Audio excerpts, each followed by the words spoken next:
لا إله إلا الله لا إله إلا الله لا إله إلا الله ما لنا رب سوى لا إله إلا الله لا إله.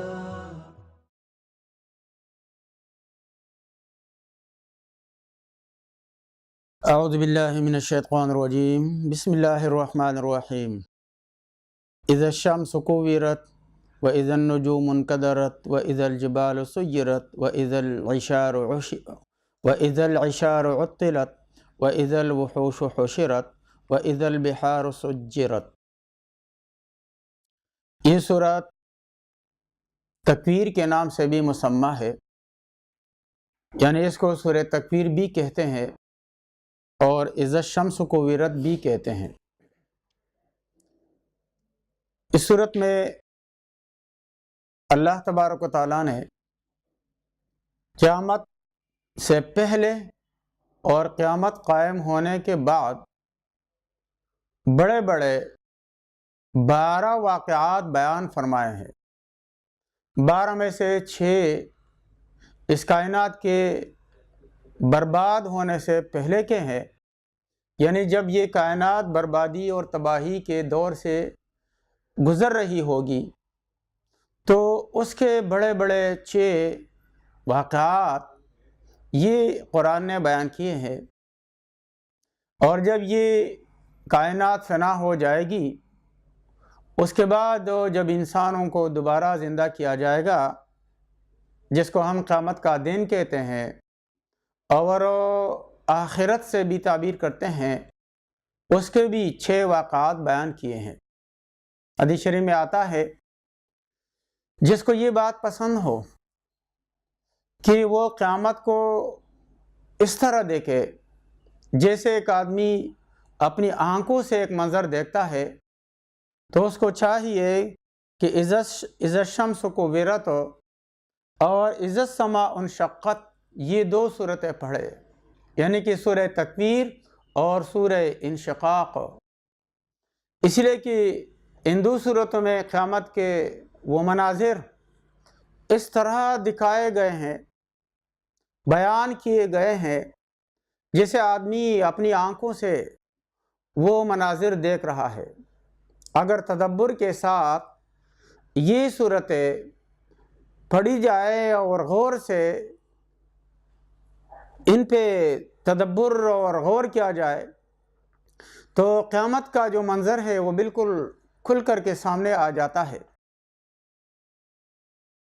یہ جو میں نے 6 آیتیں پڑھی، ان 6 آیتوں میں وہ 6 باتیں مذکور ہیں جو قیامت قائم ہونے سے پہلے وہ رونما ہوں گی، یعنی کہ جب یہ عالم بربادی کی طرف جا رہا ہوگا لیکن ابھی مکمل تباہ نہیں ہوا ہوگا، تو وہ واقعات یہاں پر مذکور ہے. اور پھر یہ 6 اور 6 ملا کر کے 12 کے بعد اللہ تبارک و تعالیٰ فرماتے ہیں عالمت نفس ما احضرت. اس دن انسان کو ان سب چیزوں کا پتہ چل جائے گا جو اپنے ساتھ قیامت میں لاتا ہے. ہم جو کچھ کرتے ہیں یہ سب چیزیں نوٹ ہوتی ہے، فرشتے لکھتے ہیں، دائیں اور بائیں فرشتے بیٹھے ہیں جن کو کرام کاتبین کہتے ہیں. وہ ہماری ایک ایک حرکت، ایک ایک بات کو نوٹ کرتے ہیں.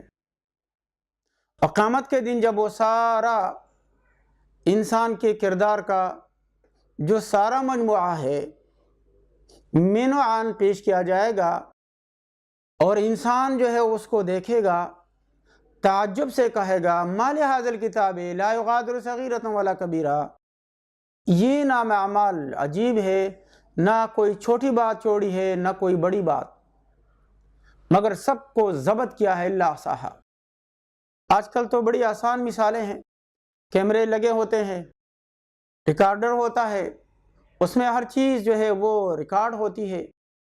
ایسے ہی فرشتے جو ہیں ان سب چیزوں کو ضبط کرتے ہیں، اپنے پاس محفوظ کرتے ہیں.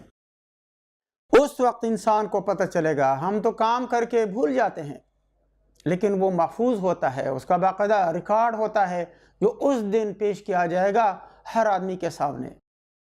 پہلے وہ 6 واقعات اللہ فرماتے اذا الشمس کوورت، جب سورج لپیٹ دیا جائے گا.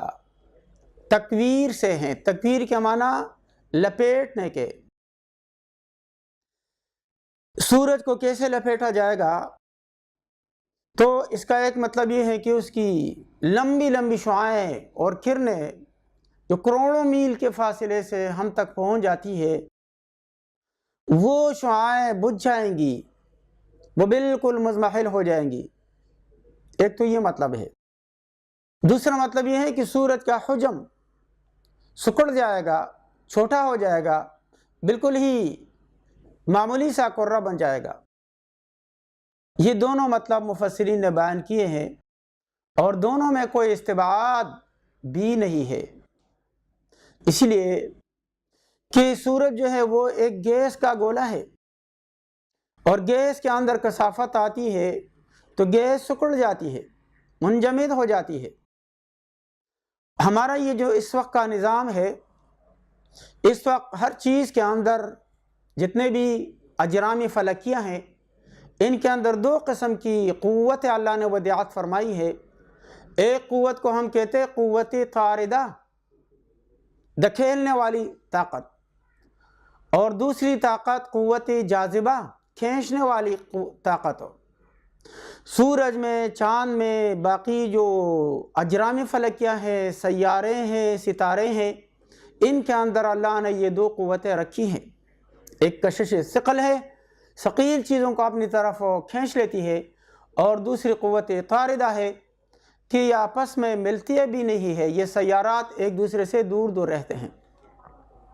ماہرین مثال دیتے ہیں، جیسے ہم رسی کے ایک سرے کے ساتھ جو ہے کوئی پتھر یا کوئی چیز باندھے اور رسی کو ہم گھمائیں تیزی سے، تو گول دائرے میں وہ پتھر چکر کاٹتا ہے، نہ وہ بھاگتا ہے کیونکہ رسی نے اس کو تھامے رکھا ہے، اور نہ وہ ہم پہ گرتا ہے کیونکہ حرکت کی وجہ سے وہ ہم سے ہٹنے کی کوشش کرتا ہے. ایسے ہی ہر ایک سیارہ اپنے مدار میں وہ رواں دوا رہتا ہے، لیکن نہ اندر کی طرف جاتا ہے نہ باہر کی طرف جاتا ہے. لیکن جب یہ نظام اللہ تبارک و تعالیٰ ختم کرنا چاہے گا، اللہ تبارک و تعالیٰ کی مشیت جب ہوگی اور اس نظام کو ختم کرنا چاہے گا، تو پھر کیا ہوگا کہ یہ جو قوت ہے وہ قوت ختم ہو جائے گی. اسی لیے بعض روایت میں ہے کہ جو سورج ہے یہ زمین کے قریب آ جائے گا. بعض روایت میں ہے اس کو جہنم میں پھینکا جائے گا. چاند اور سورج دونوں کو جمع کر کے جہنم میں پھینکا جائے گا. بعض روایت میں ہے کہ جیسے آگے آ رہا ہے کہ وَإِذَا الْبِحَارُ سُجِّرَتْ، جب سمندر بھڑکا دیے جائیں گے. ان تمام روایت کو جمع کیا گیا ہے. وہ اس طرح کے اس نظام میں جو خلل اللہ تبارک و تعالیٰ ڈالے گا، تو زمین میں جگہ جگہ بڑے بڑے شگاف پڑ جائیں گے. سمندر اور میٹھے دریا یہ آپس میں گڑمڑ ہو جائیں گے، اور سورج جو ہے وہ آ کر کے پورا اس کو منجمد کر کے وہ سکڑ جائے گا، یا اس کے کچھ ٹکڑے تباہ ہونے کے بعد آ کر کے زمین کے ساتھ لگ جائیں گے. اور اس سمندر میں، بحر محیط میں اتنی شدت اور حرارت پیدا ہوگی سورج کی تمازت کی وجہ سے اور زلزلوں کی وجہ سے، اندر کا لاوا نکلنے کی وجہ سے، کہ پانی سارا کا سارا وہ آگ میں تبدیل ہو جائے گا. اور آج کل تو سمندر میں پیٹرول بھی ہے.